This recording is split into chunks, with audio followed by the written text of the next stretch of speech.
It's happening. Oh my God, it's happening. Stop. I can't sink into this bed or else we're going to get to a dangerous place. It's almost midnight, y'all. Well, hello there, and welcome back to It's Always Something. I'm your host, Bryce Howard, and this is my brand new official podcast. Welcome to the first episode. I'm so happy you made it. I'm happy to be here. You better be happy to be here, and if you're not happy to be here yet, then you will be happy to be here after you listen to this today. Yeah, that's right. I said it. You're here to stay. Anyways, if you made it this far, stay a minute, stay a while. This is the first episode. You're going to get to know me. I'm going to get to know you. We're going to have some fun, okay? Now, on the show, I'm going to be talking about anything and everything that's on my mind, and today, it's change, okay? Change. Simple as that. Positive change, negative change, change for yourselves, change others, change the world, change. I wasn't planning on getting advicey or inspirational day one, but you know what? This is what you're going to get. So now when I say change, I mean your life. What are you changing in your life to change your life, right? It's this idea that there's something that we want. There's something that we want to attain. There's a goal we need to achieve. What change are we going to make to get there? Right? What changes do we need to make in our lives? What changes do we need to implement elsewhere to make sure that we get to where we want and need to be? Okay. We all have that thing. We all have that dream. We all have that goal. But what are you doing to get there? Are you taking the steps that you need to take in order to get to that place? And this podcast for me is one of those things. Now, I kind of want to give a little backstory as to why I wanted to start this podcast up with this concept today. And it's kind of symbolic, honestly, of you and myself, because this is my change. This is a goal that I have had in my mind for quite some time now. And the other day I decided, why am I not doing it? Why have I not set up that camera? Why have I not plugged in the microphone? Why have I not set up the lights? Why? Why haven't I started this thing that I've wanted so badly? This idea that I've had for so long. Why haven't I done it yet? So I did it. I had the camera, I had the microphone, I had the lights. And I think the changes that I've put elsewhere in my life have led me to this moment. And I'm just excited to share it with the world. So let's jump right in. Now, basically, the idea of today's episode is I'm going to try to debunk every excuse you have to not do the thing that you need to do the most. And my goal today is to disprove all the excuses that you've told yourself as to why you can't do that thing. Today's about change. Why haven't you done it yet? What's stopping you? Okay, so this first one that I have is, speaking from experience, this one is going to be a good one to start out with. Okay, fear of failure, okay?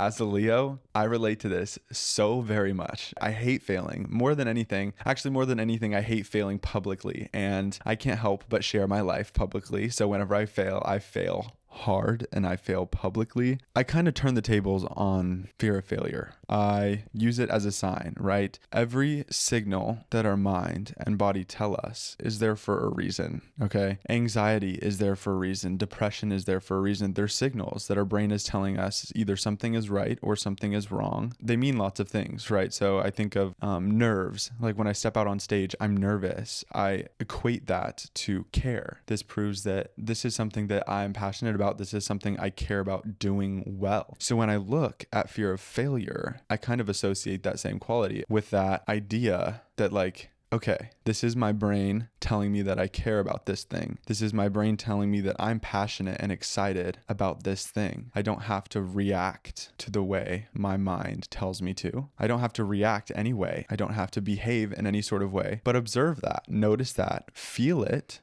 but you don't have to act. Not yet, at least, especially when we're talking about fear of failure. Notice it, recognize it, feel it, understand where it's coming from, okay? Fear of failure, I care. This is something I'm passionate about. I want people to watch me do well, okay? Fear of failure is, in hindsight, all the validation that you needed to start. Fear of failure is the validation that you've been outsourcing to receive to start this project or to do this thing. Fear of failure is your sign to start. Fear of failure means that, you know what? This means so much to me that if I were to fail at it, it would break my heart. And that would suck. It's just like heartbreak. It's like the people you love the absolute most have the power to break your heart the most. That's fear of failure. Fear of failure means I love this thing. I'm passionate about this goal, this achievement, this project, this job. I'm passionate about this because of how much I love this dream. It also has the absolute most power to crush me and take me down. And that's terrifying. Why would we want to give anyone or anything that much power over us? That's terrifying. Like, that's so much power. And to give up power means to be vulnerable, which is one of the hardest experiences known to mankind. We're giving away our control. We are making room to fall flat on our face. We are opening the door to be ridiculed. We're opening the door to make mistakes. And that sucks. That's scary. It's our ego out of all the things in the world. And trust me, when I say ego, I know ego. I have one and it's very large. Why would I ever want to do anything to jeopardize that safety, that security? Fear of failure comes with control freak, comes with high achieving, comes with goal oriented. It means you care. Okay. That was fun. That was inspirational. That was the keeks. I feel like if I keep rambling down this path, it's going to get a little bit too philosophical and then I'm not going to understand. And if I don't even understand the words coming out of my mouth, then certainly you will not either. Embarrassment, shame. I feel like that all kind of falls under fear of failure. Man, that's just that fucking public embarrassment, caring what people think. Yup. I can sit here all day and tell you, don't care what people think. It's so much energy. Don't waste time wasting on like what other people think. Bitch, it's so hard. Sorry, you heard it here first, folks. Not caring what other people think is an impossible task, okay? And we're all human, okay? It's the human experience to care what other people think, okay? The idea, the feeling of shame or embarrassment is an obvious emotion to feel when chasing a dream or chasing a goal. Hello. I don't really have an answer for this guy. I don't really have an explanation or a way to tell you not to feel that because it's very real and it's very normal and it's how you should feel. However, I do want to validate it because everyone feels that. But today, tomorrow, next week, are you going to be the person that's strong enough to overcome that?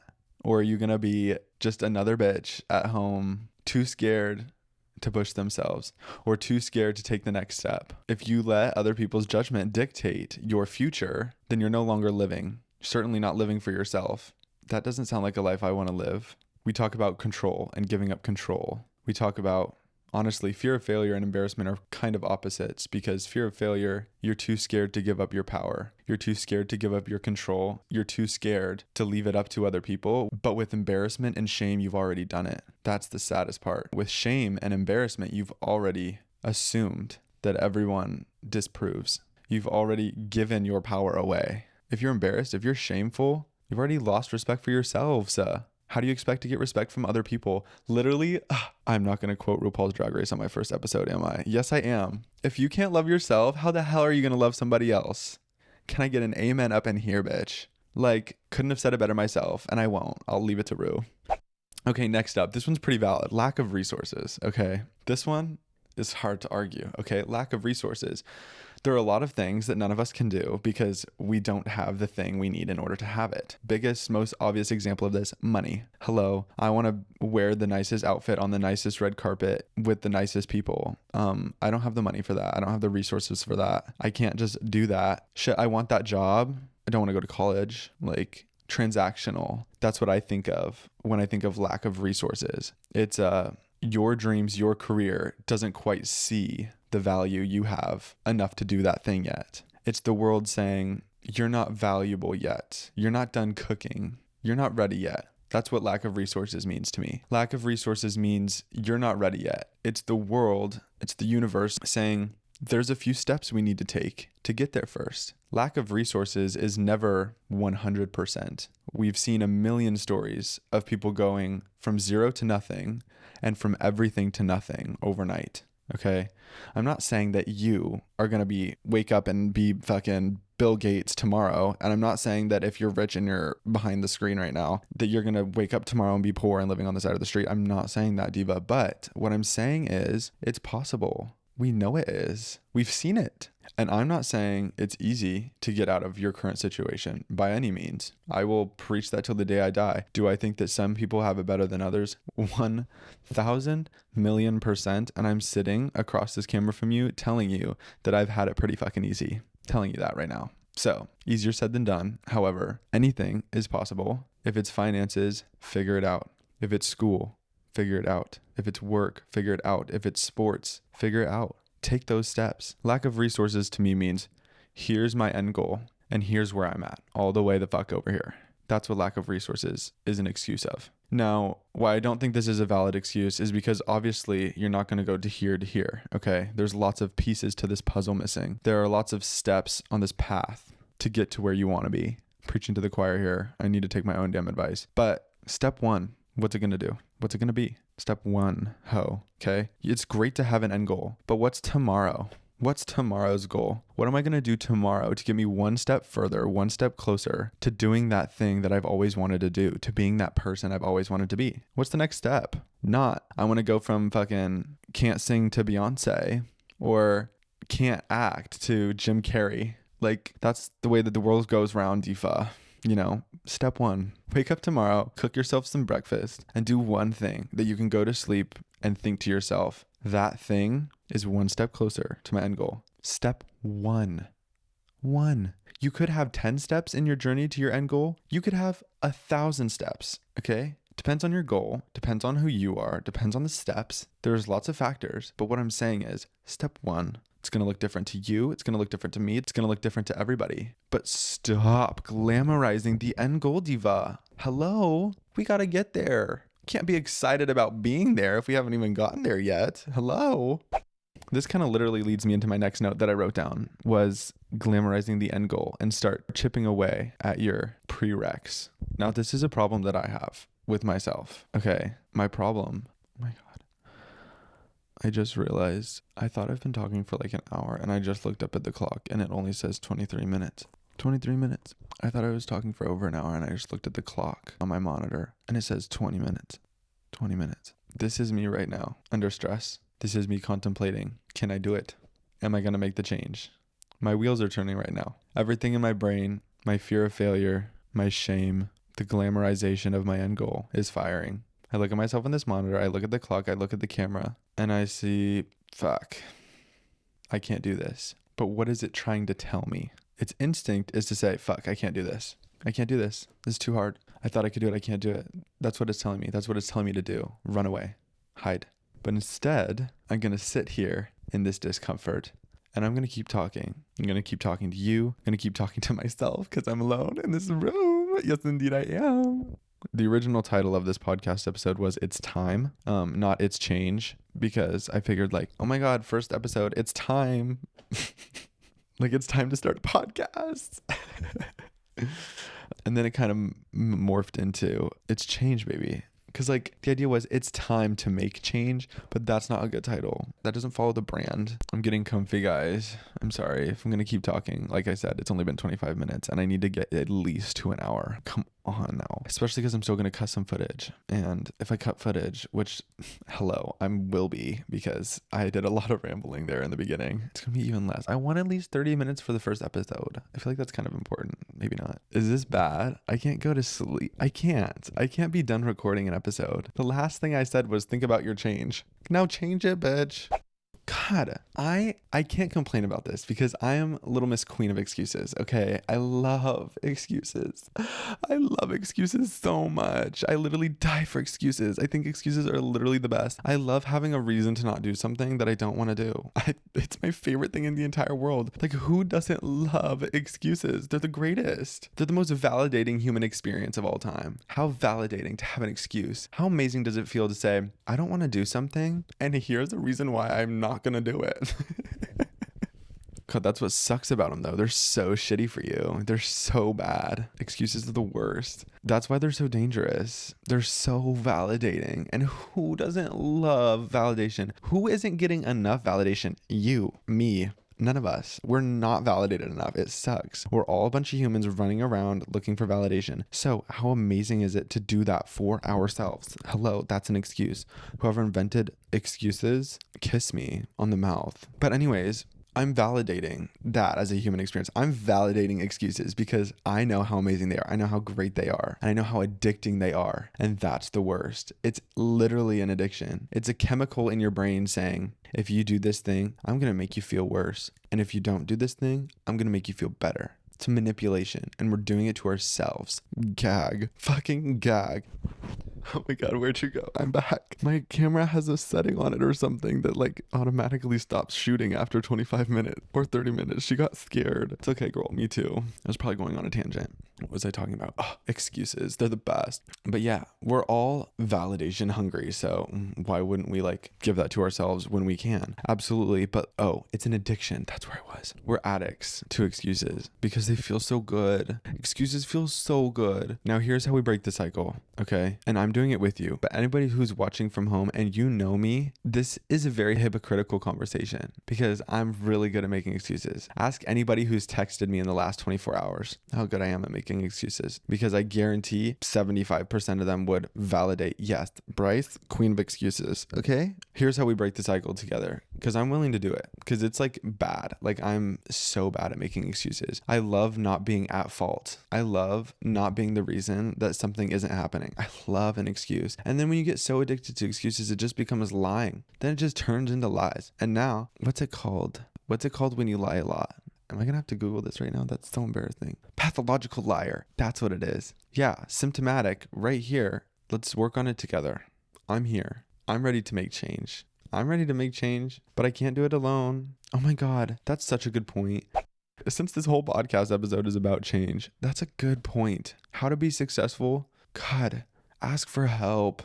Oh my God, this is really a hard one for me, actually. You want to change your life? You get a team of people around you who love you unconditionally and want nothing but to support you in everything that you do. Easier said than done. Easier said than done. But get a little team. Get your best friend, get a family member that you cherish and that cherishes you, and tell them.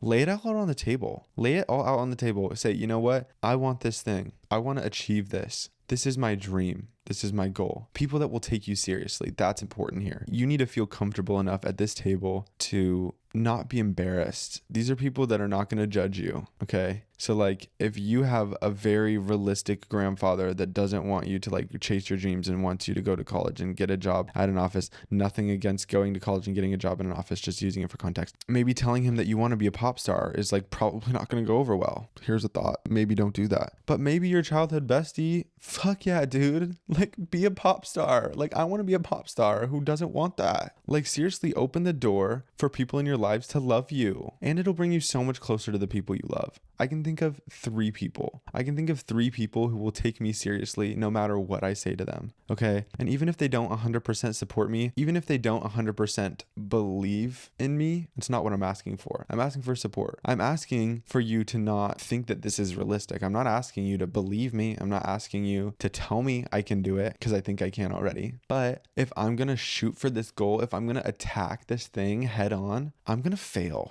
And I'm going to fail hard and I'm going to fall hard and I'm going to need somebody to remind me why I'm doing it. Because not only is doing this thing hard, but picking yourself back up off the ground is an even bigger challenge. Okay. And we're all strong. Okay. I think we have strength in all of us, but it is a lot easier to take on life's biggest challenges and life's biggest goals. It's so much more fun and so much easier to do it with other people and do it for other people. Like be that person for someone else. Like sit around in a circle and tell each other about your dreams and your goals and send each other a text every week and say, hey, what'd you do this week? To get one step closer. What did you do? Find your support system. There's not a single person in this entire world that became successful without support.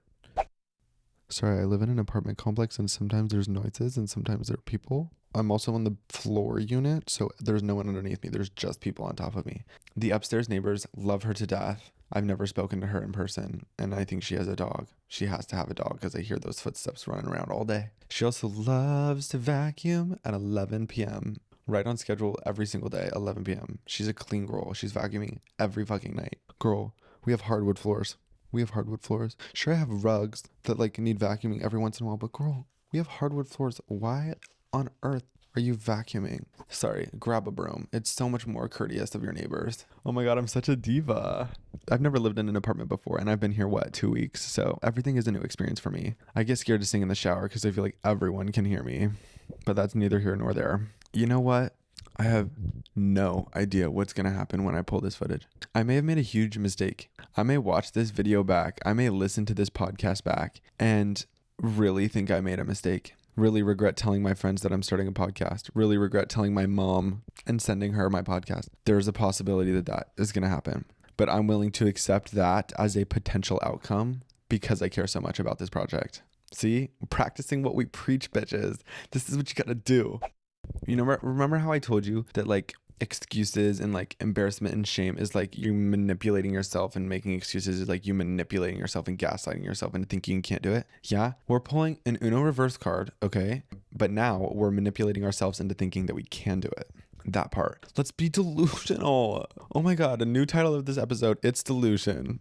Baby, let's get delusional together. There's a very famous person, and I'm pretty sure it was Lady Gaga, that said, there is not a single famous person on this world who isn't Oh my God, you know who it was? It was Julia Fox. It was Julia Fox who said it on an interview. I forgot where it was, but she said, there's not a single famous person, there's not a single celebrity on planet Earth that wasn't delusional at some point in their career.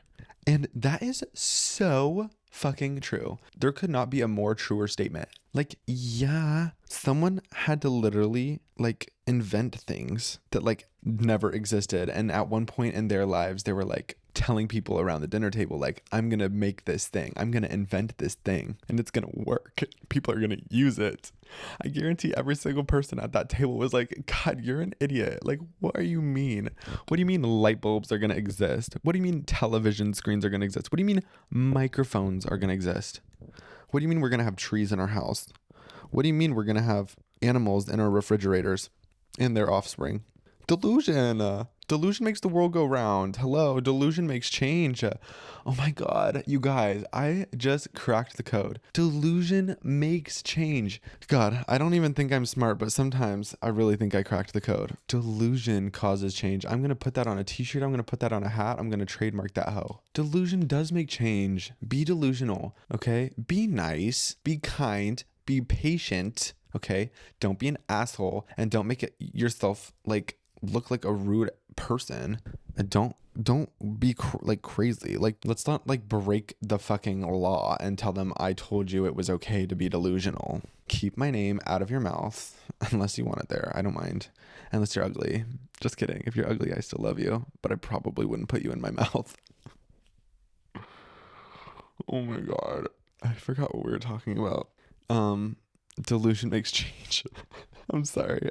Delusion makes change. Yeah, go out there, folks. God, get out there and get delusional. Get freaky, get weird. Do things that no one's ever done before. It's kind of fun. I've never done it. Maybe I have, and I just am not aware of it yet. You know what? I love thinking about this. I love thinking that I'm the only person in the entire world doing what I'm doing. Like, there's not a single person in the entire world of all like 8 billion people or however many people there are in the world. There's not a single other person sitting on their bed the same size as mine, with the same blankets and same pillows, with the same wall, with the same lights and the same camera, saying the same words. There's not a single other person in the entire world doing that right now. That's fucking cool. Same girl, look in the mirror. There's not a single person doing exactly what you're doing right now. I mean, there hopefully is other people listening to my podcast right now, but not in the same exact circumstances that you are. You know, that's kind of a cool reminder. And it makes it a lot easier to be delusional because, you know, everybody's living different lives. So if you make yours a little bit more different, not very many people are going to notice. We all got our own shit going on, babes. We're not going to notice just a little extra pep in your step if you decide to wake up and be delusional. It makes it so much easier. Get out there, girl. Do it. I'm telling you, I'm holding you accountable officially, okay?